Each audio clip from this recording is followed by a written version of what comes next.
Easy Chemistry Coaching Classes by Ratna Agrawal.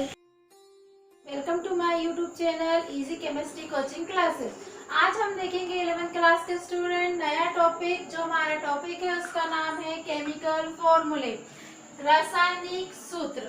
तो रासायनिक सूत्र हम क्यों समझने की कोशिश कर रहे हैं, क्योंकि आप केमिस्ट्री में टोटल क्या है, जो फॉर्मूले के थ्रू ही इसको हम समझ सकते हैं इजी तरीके से।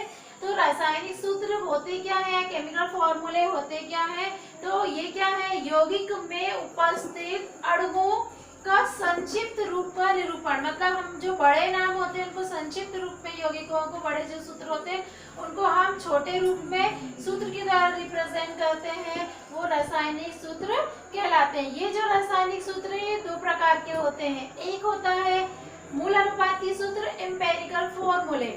दूसरा होता है आणविक सूत्र, मॉलिक्यूलर फॉर्मूले। जो एम्पिरिकल फॉर्मूले होते हैं और आणविक फॉर्मूले, एम्पिरिकल फॉर्मूले जो होते हैं और मॉलिक्यूलर फॉर्मूले होते हैं, इनमें डिफरेंट होता है, जिसको हम आगे देखेंगे। उससे पहले हम समझते हैं जैसे कैल्शियम कार्बोनेट, यहाँ पर लिखा है कैल्शियम कार्बोनेट। क्लियर? तो आपको ये पता होना चाहिए कैल्शियम जो है उसकी जो वैलेंसी होती है वो होती है +2, वैलेंसी होती है +2। और कार्बोनेट जो ग्रुप होता है उसको लिखते हैं हम CO3, इसकी जो वैलेंसी होती है वो -2 होती है। तो अगर हम इनका फॉर्मूला फॉर्म करते हैं तो इनका जो वैलेंसी होता है उनसे क्रॉस मल्टीप्लिकेशन होता है। तो यहाँ पर दोनों की सेम है, इसलिए क्या हो जाता है, कट। तो यहाँ फार्मूला जो आपका आएगा वो आएगा कैल्शियम कार्बोनेट। ये कैल्शियम कार्बोनेट को संक्षिप्त रूप में लिखने का तरीका है। सेकेंड हम देखते हैं सोडियम सल्फेट। सोडियम जो होता है उसकी जो वैलेंसी होती है, संयोजकता जो होती है वो होती है +1, और सल्फेट SO4 हमें इस तरीके से लिखते हैं और इसकी वैलेंसी होती है -2। तो कहने का मतलब है कि क्रॉस मल्टीप्लिकेशन होगा इनसे, तो क्या बनेगा आपका, सोडियम के साथ यहाँ पर 2 का क्रॉस मल्टीप्लिकेशन होगा तो यहाँ 2 और यहाँ पर SO4।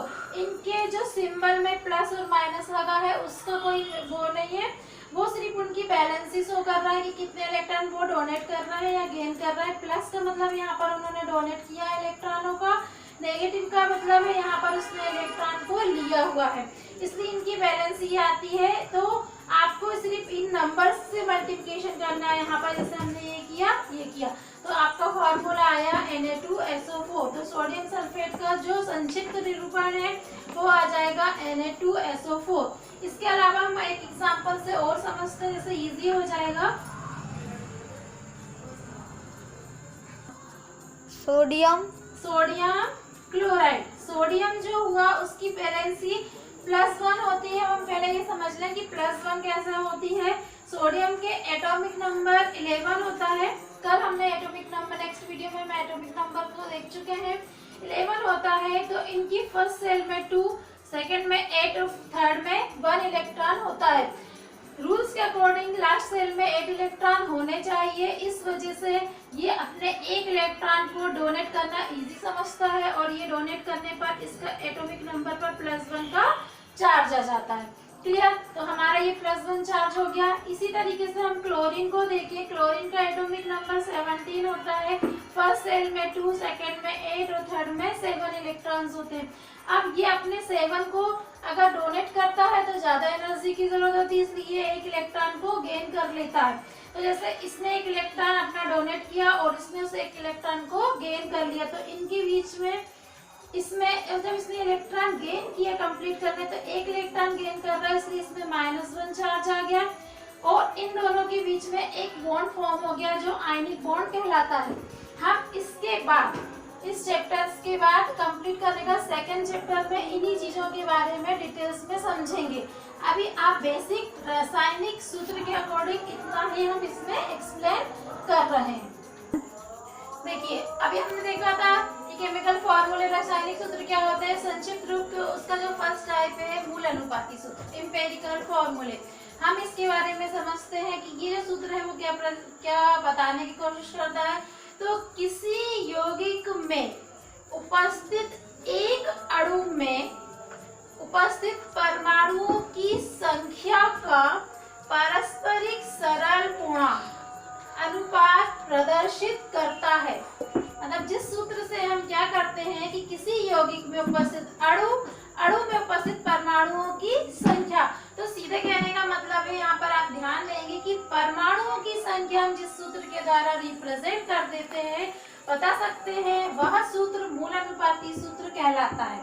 यहाँ पर मैं कुछ एग्जाम्पल दे रही हूँ, जैसे यहाँ पर ग्लूकोज C6H12O6, ठीक है। यहाँ पर कार्बन, हाइड्रोजन और ऑक्सीजन का जो रेशियो है, अगर हम इसको सिंपल रेशियो में डिवाइड करें तो 1, 2 और 1, 6 1 जा 6, 6 2 जा 12, 6 1 जा 6, तो इसका जो सिंपल रेशियो आएगा वो 1:2:1। तो इसका जो मूल अनुपाती सूत्र होगा वो होगा आपका CH2O।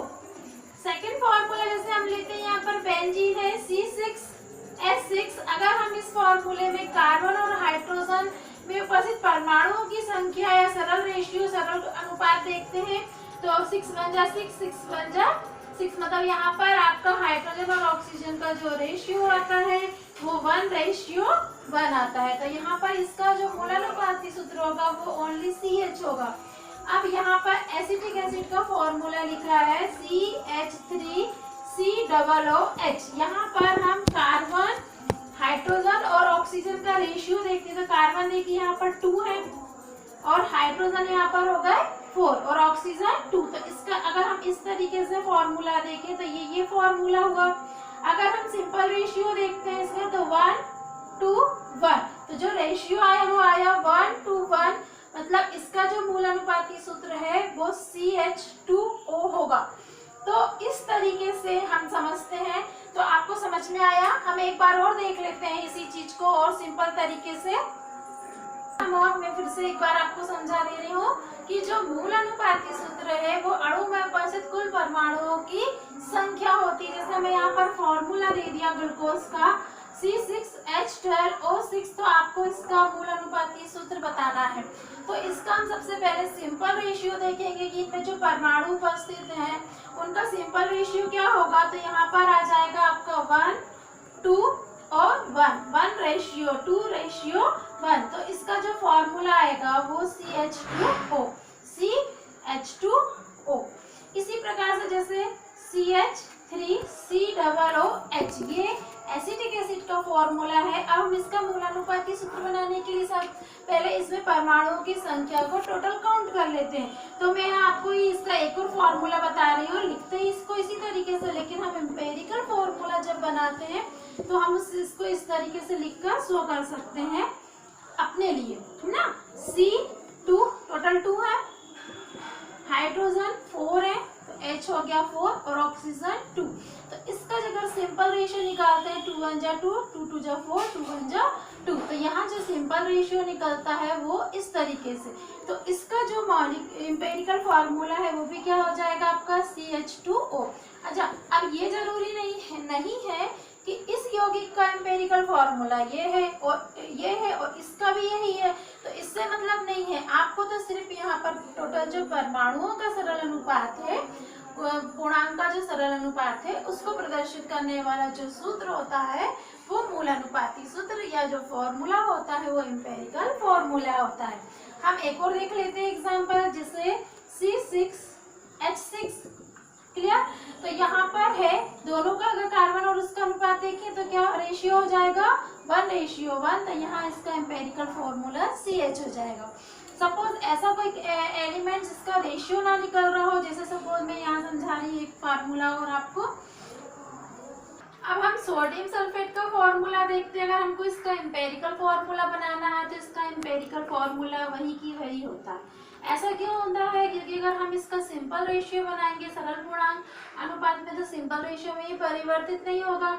इसमें सोडियम, सल्फेट और ऑक्सीजन सबके अणु अपने में ही कंप्लीट है, इनका सरल रेशियो नहीं निकल रहा था। जिन परमाणुओं का हम सरल रेशियो यौगिक का नहीं निकाल पाते उनका फॉर्मूला वही की वही होता है। तो इस तरीके से हमने क्या समझा कि मूलानुपाती जो सूत्र होता है वो परमाणु किसी यौगिक में उपस्थित कुल परमाणुओं की संख्या को प्रदर्शित करने वाला सूत्र एम्पेरिकल फॉर्मूला कहलाता है। अब हम इसके बाद नेक्स्ट जो हमारा था आणविक सूत्र, मॉलिक्यूलर फॉर्मूला, उसके बारे में देखते हैं।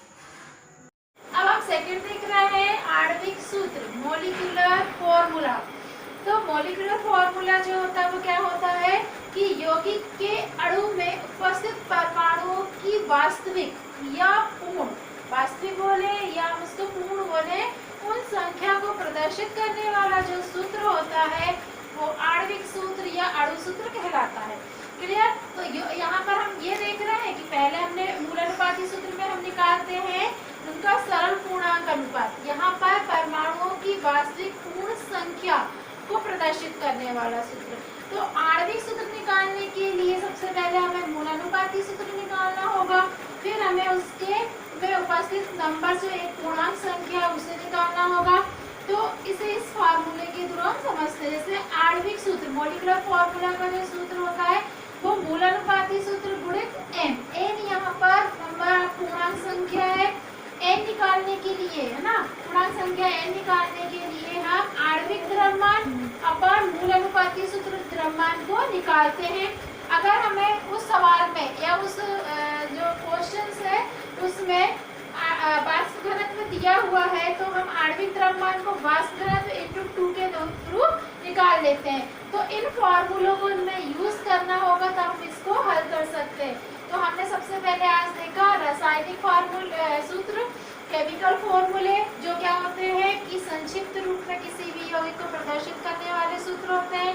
फिर हमने उसके बाद उनके प्रकार देखे, एक देखा हमने मूलानुपाती सूत्र देखा, सेकंड हमने देखा आणविक सूत्र।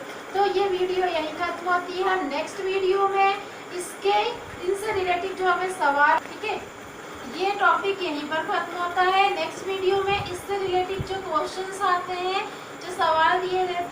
अगर आज की वीडियो आपको अच्छी लगी तो इस चैनल को लाइक कीजिए, सब्सक्राइब कीजिए एंड शेयर कीजिए। Thanks for watching. Thank you so much to everyone.